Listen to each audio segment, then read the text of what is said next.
스승이라고 하면 무엇이 떠오르시나요? 어릴 적 교실 맨 앞에 서 있던 선생님?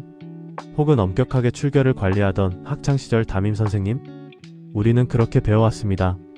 스승은 교실에 있고 시험지를 나눠주고 칠판에 글을 쓰는 사람이라고. 그런데 말입니다.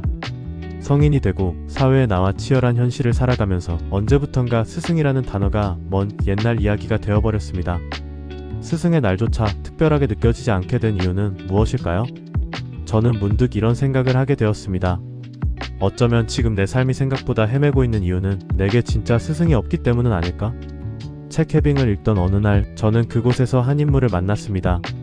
서윤이라는 이름을 가진 구루. 그는 단순한 조언자가 아니었습니다.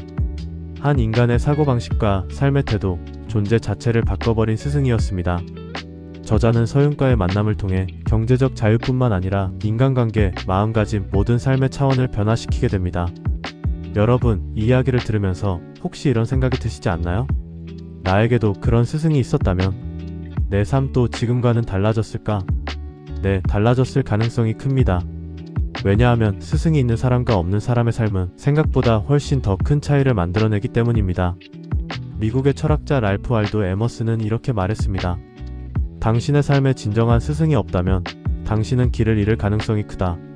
인생은 지도 없는 항해와 같습니다. 바람은 어디로 불어올지 모르고 파도는 언제 높아질지 모릅니다. 그런데 스승이 없는 항해는 나침반 없이 바다를 떠도는 것과 다르지 않습니다. 해빙 속 서윤은 단순히 이렇게 하세요 라고 지시하는 사람이 아니었습니다. 그는 저자에게 스스로 길을 찾을 수 있는 눈을 열어주었습니다. 그리고 저자가 세상과 돈과 사람을 바라보는 방식을 완전히 바꿔놓았습니다. 우리가 흔히 착각하는 게 있습니다. 성인이 되고 나면 모든 걸 스스로 해결해야 한다고 믿는 것. 이제 다 컸으니까. 이제는 내 힘으로 살아야 하니까. 하지만 여러분, 진짜 강한 사람은 스스로 스승을 찾을 줄 아는 사람입니다. 조셉 캠벨도 말했습니다. 당신의 스승을 찾으라. 그리고 그가 당신을 이끌도록 하라. 이 말은 단순히 멘토를 두라는 뜻이 아닙니다. 당신 인생의 등불이 되어줄 존재를 의식적으로 적극적으로 찾아야 한다는 뜻입니다. 그렇다면 질문해볼까요? 지금 여러분 인생에는 스승이 있습니까? 아니면 혼자서 아등바등 버티며 살아가고 계십니까? 제가 아는 한 사람은 30대 중반까지 정말 열심히 살았습니다. 대기업에 다니고 좋은 차를 몰고 남들이 부러워할 만한 삶을 살았죠. 그런데 어느 날 그가 문득 이렇게 말했습니다. 나 왜 이렇게 사는지 모르겠어. 목표도 없고 방향도 없고 그냥 습관처럼 살고 있는 것 같아. 그는 고등학교 때까지만 해도 좋은 대학 가라는 선생님들의 지시에 따라 살았고 대학교 때는 좋은 직장에 취직하라는 목표에 매달렸습니다. 하지만 그 이후에는 누구도 그의 삶을 이끌어주지 않았습니다. 누구도 그에게 진짜 인생의 방향을 알려주지 않았습니다. 그 결과 표면적으로는 성공했지만 내면적으로는 완전히 길을 잃고 말았습니다. 그리고 그는 깨달았습니다. 나는 스승 없는 인생을 살고 있었구나. 그래서 이렇게 길을 잃은 거구나. 그는 이후 의식적으로 스승을 찾기 시작했습니다.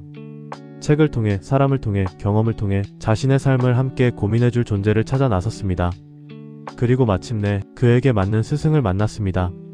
삶을 단순히 돈을 많이 버는 것으로 보지 않고 어떤 사람이 되어야 하는가를 함께 고민해주는 스승을. 그 이후 그의 인생은 어떻게 변했을까요? 급격한 부자가 된 것도 화려한 명예를 얻은 것도 아닙니다. 하지만 그는 말합니다. 지금 나는 하루하루를 의미 있게 살아가고 있다. 내가 왜 이 일을 하는지 알고 있고 어디로 가야 하는지 알기 때문에 흔들리지 않는다. 여러분, 스승이란 이런 존재입니다. 당신이 방향을 잃었을 때, 당신이 무너질 것 같을 때 조용히 등불을 들어주는 사람. 그렇다고 스승이 항상 멀리 있지는 않습니다. 어떤 책이 스승이 될 수도 있습니다. 어떤 한 문장이 스승이 될 수도 있습니다. 어떤 작은 경험이 당신 인생을 송두리째 바꿔놓을 수도 있습니다. 중요한 것은 스스로 스승을 찾으려는 마음입니다. 내년 5월 스승의 날이 오기 전에 저는 결심했습니다. 내 삶의 스승을 찾겠다고. 그리고 그분께 진심으로 감사하는 삶을 살겠다고. 우리 모두에게는 나만의 스승이 필요합니다. 그게 사람이든 책이든 경험이든 길을 비추어줄 존재가 있어야 우리는 더 멀리, 더 깊게 나아갈 수 있습니다. 오프라 윈프리는 이렇게 말했습니다. 내 삶에 큰 영향을 미친 스승들은 내가 어떻게 성장할 수 있는지를 보여주었다. 그들은 내 인생을 더 의미 있게 만들어주었다. 여러분, 지금 이 순간 당신도 스승을 찾기 시작하세요. 단순히 배워야 한다는 마음이 아니라 빛을 따라 걷겠다는 마음으로. 진정한 스승은 당신을 꾸짖거나 훈계하지 않습니다. 당신이 당신 자신을 만나게 해줍니다. 오늘부터 스승을 찾아 나서는 여정을 시작하세요. 그리고 내년 이맘때 나는 내 삶에 진짜 스승을 만났다고 당당히 말할 수 있게 되기를 진심으로 응원합니다. 감사합니다.